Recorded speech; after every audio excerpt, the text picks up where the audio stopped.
Akkam jirtu daawwattoota Oromiyaa Global Media Corporation nageenyi keenya bakka jirtanitti isin qaqqabu jecha kun qophii addaati. Qophiin addaa keenya immoo kan irratti xiyyeeffatu sirna eebba mana barumsa kallachoo sadarkaa tokkoffaa irrattidha. Qophicha qopheessuun kan sin waliin turu Allalisaa Dabbabaati gama ogeessa kaameraatiin Olaanaa Nagaash nu waliin jira. Isin hanga xumura qophii keenyatti nu waliin turaan affeerraa keenya.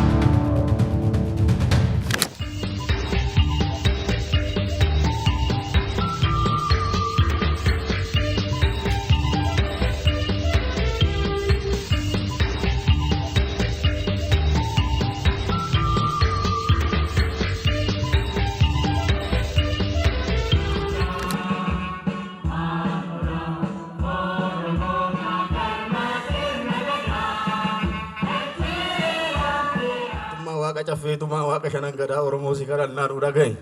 Annagaan nu bulche nagaan nu haa oolchu. Hamaan gargar nu haa oolchu. Tolaa walitti nu haa oolchu. Biyya teenya nu haa nagahu. Sabaaf sablammii wajjin nu haa jiraachisu. Xinnaa nu haa guddisu. Guddaa nurra haa bulchu. Manni barumsaa kun mana doktorri kan biyya bulchu keessaa qaramee bahu nu haa ta'u. Dhaabbanni gumruk kan yeroo hunda uummata keenya bira dhaabbatu. Fayyaa argadhaa. Milkaa'aa. Ani kanan jee waan dachaanaa jedhu. Barri roobaa nagaa gadaan quufaa gabbe. Kunundumtuu darbee barri si dhufeera.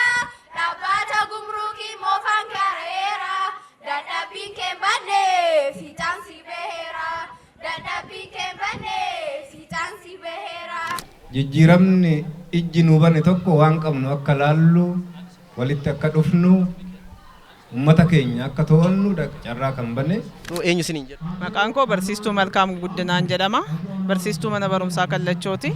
Mana barumsaa Kallachoo waggaa 10 ol hojjedheera. Galatooma ulfaadhaadha waggaa dheeraa as keessa hojjettaniirtu akka mana naa kaaftanii. Kanaan wal qabate guyyaa har'aa immoo eebba mana barumsa sadarkaa tokkoffaa kan Kallachoo irrattidha kan nuyi argamnu. Gama kanaan komishinni gumuruukii kan federaalaa damee Adaamatu akka mana barumsaa kana ijaare wabeeffannee dhageenyetii jirra. Kanaan wal qabate gammachuu akkamiitu isinitti dhagahame jechuu barbaada? Gammachuu baay'ee guddaa ta'etu nutti dhagahame. Nus dabalatee hawaasa keenyas dabalatee maaliif nuyi jiruun keenya kanan turre manni barumsaa kun dallaas hin qabu teessoos hin qabu homaa tokkoyyuu hin qabu. Akkuma mana barumsaa dura aanaa jala turre erga magaalaa jala gallees manni barumsaa akka keenya kufaan hin jiru. Mana barumsaa 8 ilaalame keessaa keenya tokkoffaa kufaa ta'ee argame. Kanaaf nuyi rakkoo guddaa keessa darbinee dareen hin jiru wanti tokkichi hin jiru ture. Amma garuu rakkoon kun nuuf furamee dhaabbanni gumuruuk dhufee nu ilaalee dallaa kana fakkaatu teessoo kana fakkaatu mana barumsaa sadarkaa isaa eeggate istaafii barsiisotaa daree barattootaa sadarkaa isaa eeggate istaandaardii isaa eeggate nu ijaaree jira. Dhaabbata kana baay'ee galateeffannaa. Galatooma ulfaadhaadha eenyu isiniin jedhu? Maqaan koo Barsiisaa Burqaanamee jedhama. Barsiisaa ture.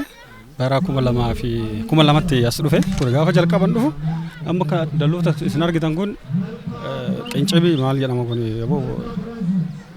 muka nootin axramee ture sana booda no ji'a lama ji'a sadii ijoollee ta'e haala duulatiin dallaa ture sanuyyuu dalloofte harreen keessa oolaa sareen keessa oolaa walumaa qixa jechuudha homaa waan mana barnootaa fakkaatu takka hin qabudha 2002tti ergas dhufe waggaa 10 qaree waggaa 17 waggaa 17 kana keessatti mana barnootaa fakkaatu kan keessatti nu hojjetaa ture.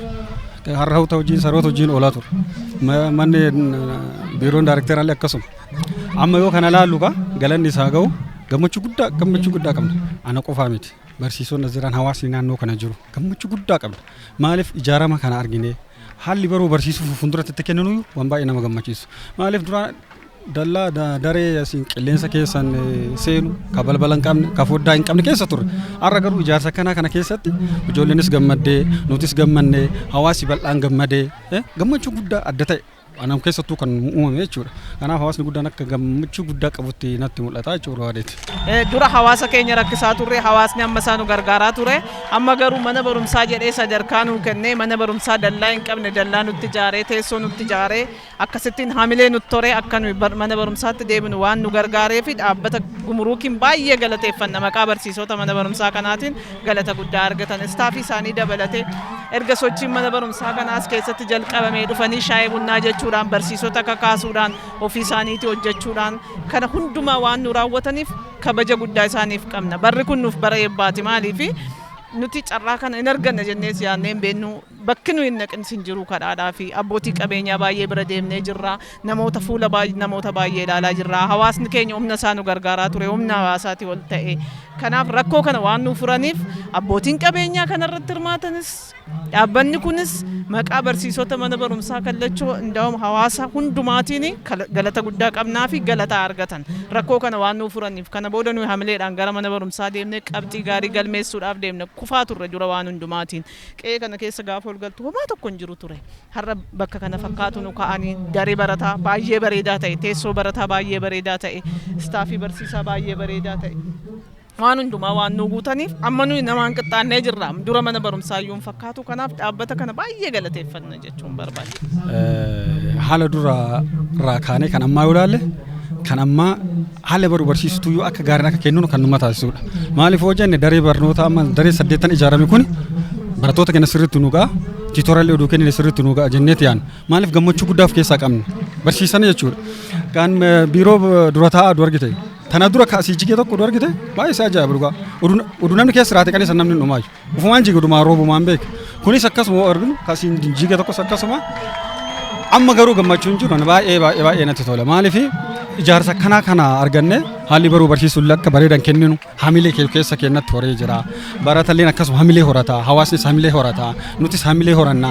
Bu'aa gaarii baratarratti akka hojjennu abdii qaba jedheetu nan yaada jechuu barbaadeeti.